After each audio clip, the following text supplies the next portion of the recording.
जुलाई 1947 Roosevelt army air force के workers द्वारा किसी चीज का मलबा बरामद किया जाता है और बताया जाता है कि उस मलबे में कुछ मेटल्स और रबड़ की चीजें इंक्लूडेड थी। लेकिन आज भी एक मिस्ट्री बनी हुई है कि आखिर वो मलबा किस चीज का था।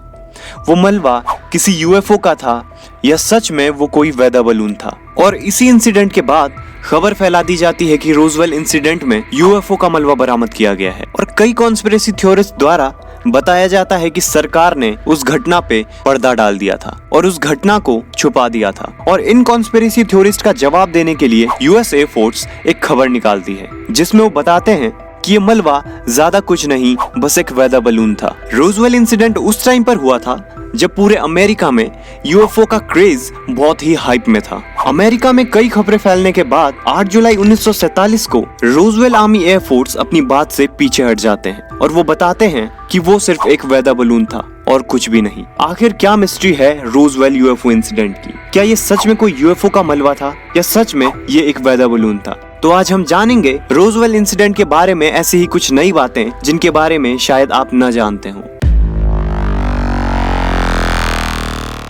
सो हे फ्रेंड्स, स्वागत है आपका मेरे चैनल वन क्लिक हिस्ट्री पे एक और न्यू वीडियो के साथ में। तो आज के इस वीडियो का टॉपिक है द रोजवेल इंसिडेंट कि आखिर उस दिन हुआ क्या था, क्या सच में वो किसी यूएफओ का मलबा था या नहीं। तो चलिए शुरू करते हैं आज के वीडियो को। ऐसे ही कई मिस्टीरियस चीजें उस टाइम अमेरिका में चल रही थी, लेकिन 1978 तक इस खबर को पूरी तरह भुला दिया जाता है। लेकिन वो भी तब तक जब तक रिटायर्ड लेफ्टिनेंट कर्नल जेसी मार्शल का यूएफओलॉजिस्ट स्टैंटन फ्रीडमैन से एक इंटरव्यू नहीं आ जाता। उस इंटरव्यू में मार्शल बताते हैं कि वेदर बलून केवल एक कवर स्टोरी थी जनता को गुमराह करने की। असल में हो सकता है कि इस घटना का सच में किसी यूएफओ से कोई कनेक्शन हो और ये बहुत ही पैरानॉर्मल चीज हो सकती है। जेसी मार्शल के इस इंटरव्यू ने कॉन्स्पिरेसी थ्योरिस्ट के अंदर आग लगा दी थी और इसी के बाद बहुत सारी कॉन्स्पिरेसी थ्योरीज फिर से देखने को मिली और 1979 तक कॉन्स्पिरेसी थ्योरिस्ट ये दावा करने लगते हैं कि सरकार को उस इंसिडेंट में एलियंस भी मिले थे। 1997 में जब यूएस एयरफोर्स ने इस बारे में एक रिपोर्ट निकाली तो पता चला कि ये सारी घटनाएं और ये सारी कॉन्स्पिरेसी थ्योरीज जिनमें बताया जा रहा था कि सरकार के पास एलियंस हैं, वो सब पैराशूट डमीज पर बनी थी। उस टाइम पर आर्मी बेसिस में पैराशूट डमीज रखे जाते थे जिनको लोगों ने समझ लिया कि भाई ये तो कोई एलियन है और बताने लगे कि सरकार ने एलियंस बरामद किए हैं। ये इंसिडेंट सरकार द्वारा खारिज किया गया आज तक का सबसे बड़ा इंसिडेंट था जिसमें यूएफओस के मिलने पर क्लियरिटी बताई जाती है। लेकिन यूएस गवर्नमेंट द्वारा इन थ्योरीज को साफ तौर पर गलत बताने के बाद भी ये खबरें आज तक कायम हैं और लोग इन पर विश्वास भी करते हैं। तो मैं आपको इस इंसिडेंट के बारे में थोड़ा सा डिटेल्स में बताता हूँ कि आखिर उस दिन हुआ क्या था कि ये घटना इतनी बड़ी कॉन्स्पिरेसी थ्योरीज का टॉपिक बन गई।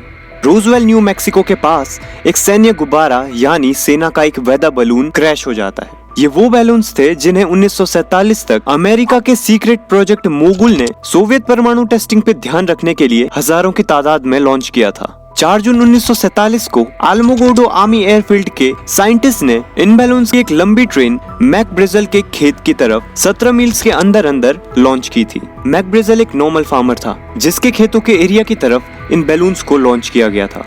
ब्रेजल को जून में अपने खेतों में कुछ मलबा मिलता है जिसमें कुछ मेटल और रबड़ शामिल था, लेकिन बाहरी खबरों से उतनी अच्छे तरीके से अवगत न होने की वजह से ब्रेजल ने उन चीजों को इग्नोर कर दिया। 5 जुलाई को न्यू मैक्सिको जाने के बाद ब्रेजल को पता चला इन घटनाओं के बारे में और जैसे ही ब्रेजल को इन घटनाओं के बारे में पता चला तो उन्होंने शेरिफ जॉर्ज विलकॉक्स को इस घटना के बारे में बताया कि उन्हें किस तरह अपने खेत में ये मलबा मिला है।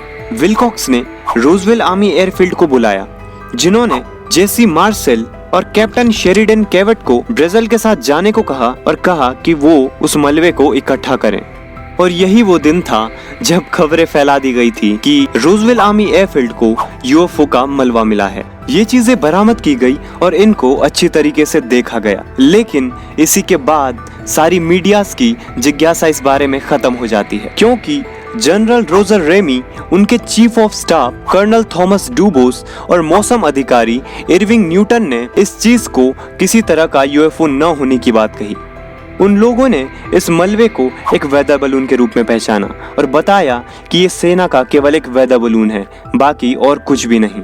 9 जुलाई को रोजवेल डेली रिकॉर्ड्स ने इस बात पर लाइट डाली कि इस मलबे में किसी तरह का कोई इंजन नहीं था। उस फार्मर ब्रेजल ने, जिसके खेत में ये मलबा मिला था, उसने रिकॉर्ड्स को बताया कि इस मलबे में रबड़ की पट्टियों, टीन फॉइल और एक कागज के अलावा और कुछ भी नहीं था। और जब इंटरव्यूज हुए तो मार्शल ने इस मलबे को एक वेदर बलून घोषित कर दिया और कहा कि ये किसी तरह का कोई यूएफओ नहीं था, ये केवल एक वेदर बलून था। लेकिन इन इंटरव्यूज और इन सरकारी कर्मचारियों की बातों से ये क्लियर नहीं हो जाता कि ये केवल एक वेदर बलून था।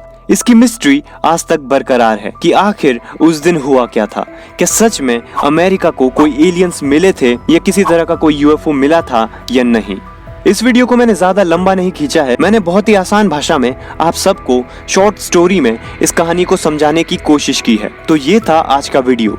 अगर वीडियो थोड़ा सा भी पसंद आता है तो वीडियो को लाइक करना मत भूलना और चैनल को सब्सक्राइब करके बेल आइकन दबा देना, ताकि इसी तरह की न्यू वीडियोस आपको टाइम टाइम पर मिलते रहें। तो मिलते हैं ऐसे ही एक नेक्स्ट वीडियो में, तब तक बाय बाय।